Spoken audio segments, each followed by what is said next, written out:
suis Baldé Boubacar Biro. Je suis ingénieur des mines de formation.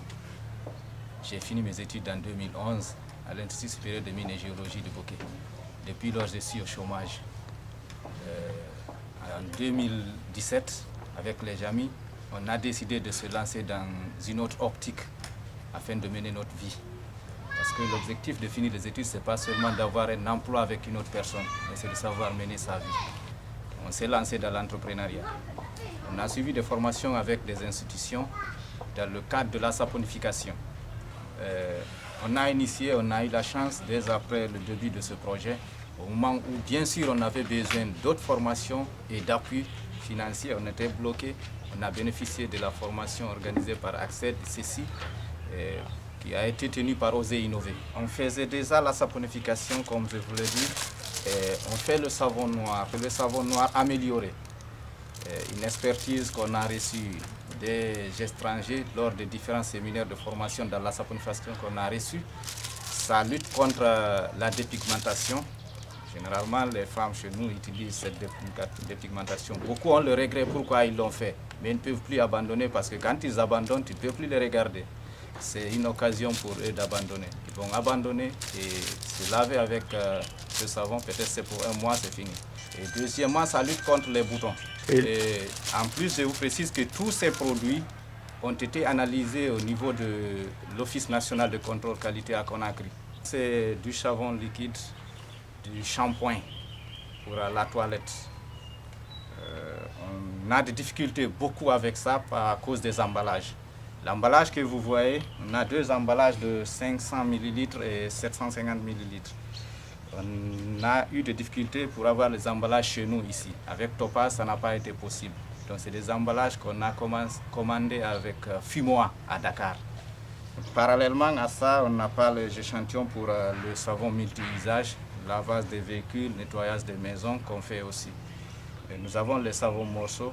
Les échantillons ne sont pas là. Mais je pense lors de la formation avec Oser Innover, on a eu la chance d'exposer nos produits à travers Alfred Gomou à Sangaredi et moi c'était à Kamsar. Notre projet SOK, comme ça est dans le projet, faisait partie de ceux qui étaient retenus pour la formation à Kindia.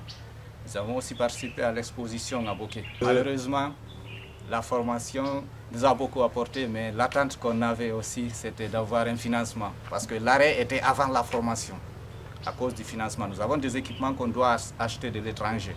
Pour le moment, les moyens ne nous permettent pas. Mais heureusement, on n'a pas eu ce financement, mais on a eu d'autres ouvertures. Aujourd'hui, on s'est lancé dans d'autres activités, dans le but d'accumuler nos efforts, de chercher les moyens afin qu'on puisse voir si on peut faire face, parce que c'est le projet phare.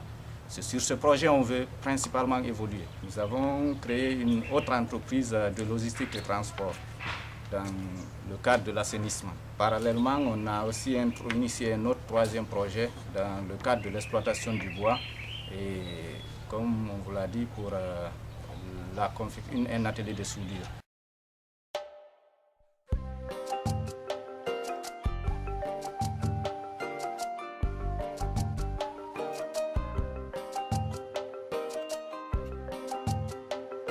Ça c'est le générateur, ça c'est un alternateur de 24 kVA. Donc ça peut prendre au moins 2 postes ou 3 postes de soudure. Vous avez dû acheter ça? Oui, j'ai acheté ça. D'accord. J'ai acheté ça, nous avons acheté ça pour pouvoir... C'est des investissements sur fonds propres, quoi? Sur fonds propres. D'accord. Donc au lieu d'attendre le financement ou autre chose, mieux vaut quand même se débrouiller un peu avant que quelqu'un ne vienne de t'assister. Nous sommes en construction. Par exemple, Bokeh, la zone Bokeh, ils sont en construction. Et quel que soit dans la construction, il y a la construction métallique. Et dans ça, et si on a vraiment les moyens, ça peut nous permettre vraiment d'évoluer, d'avoir des bons. Parce qu'on peut évoluer au niveau de la société. C'est-à-dire, ils peuvent venir nous donner des contrats. Pas parce qu'on veut qu'on soit embauché, non. Okay. Mais nous demandons qu'ils nous fournissent, qu'ils nous donnent des contrats, qu'on fait ça pour eux. Okay. Nous sommes en mesure d'y aller vers eux pour qu'ils nous connaissent, qu'ils arrivent à comprendre qui nous sommes, qu'est-ce qu'on est en train de faire dans la cité.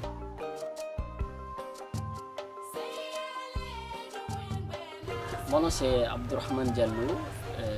je m'occupe de la filière bois du GIE que vous voyez, du groupement intérêt économique que vous voyez là. Je suis ingénieur métallurgiste de formation de l'Institut supérieur des mines et géologie de Boki. J'ai fini en 2013 et j'ai 30 ans cette année, 2019. Et comme vous remarquez ce matin, nous avons suivi une formation organisée par Accès dans le cadre de l'entrepreneuriat jeune. Et cette formation nous a permis en tout cas pour moi personnellement, ça m'a permis donc de faire ressortir l'énergie qui était en moi, parce que ça m'a... il y avait donc quelque chose qui était à moi, que moi je ne savais pas. Donc cette formation m'a permis réellement donc, de faire ressortir cela. Donc cette force, cette envie donc, de gagner de l'argent de façon indépendante, c'était ça. Donc comme je vous le disais à l'introduction, je m'occupe de la filière bois du GIE. Donc tout notre objectif donc, tourne autour de ce projet qui est la saponification, qui est le savon. Parce que nous avons remarqué que nous sommes dans une zone minière par excellence qui est Kamsar. Et nous avons plusieurs sociétés minières qui est là maintenant, là, qui se trouvent à Kamsar ici. Et nous avons remarqué que ces sociétés importent donc des savons pour leurs travailleurs. Donc c'est dans ce cadre-là, nous avons dit nécessaire de faire ce projet, de monter donc ce projet.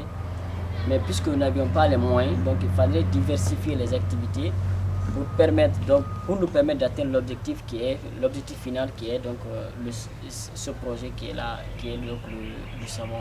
C'est dans ce cadre que nous avons diversifié les activités. Et moi, je me suis occupé de la filière bois, de l'exploitation jusqu'à la commercialisation du bois. Donc, vous savez, comme le bois, c'est une ressource naturelle aussi, qui est au même titre que la bauxite. Donc, mais la différence est que si cette ressource peut être renouvelée, donc c'est une ressource renouvelable. Notre objectif, nous, c'est de travailler pour nous-mêmes, pas de travailler pour quelqu'un.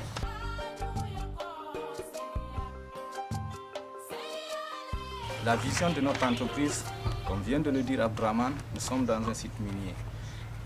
Aujourd'hui, nous remarquons que de la Côte d'Ivoire, la CBG envoie du savon liquide dans des fûts, les gens gagnent des milliards.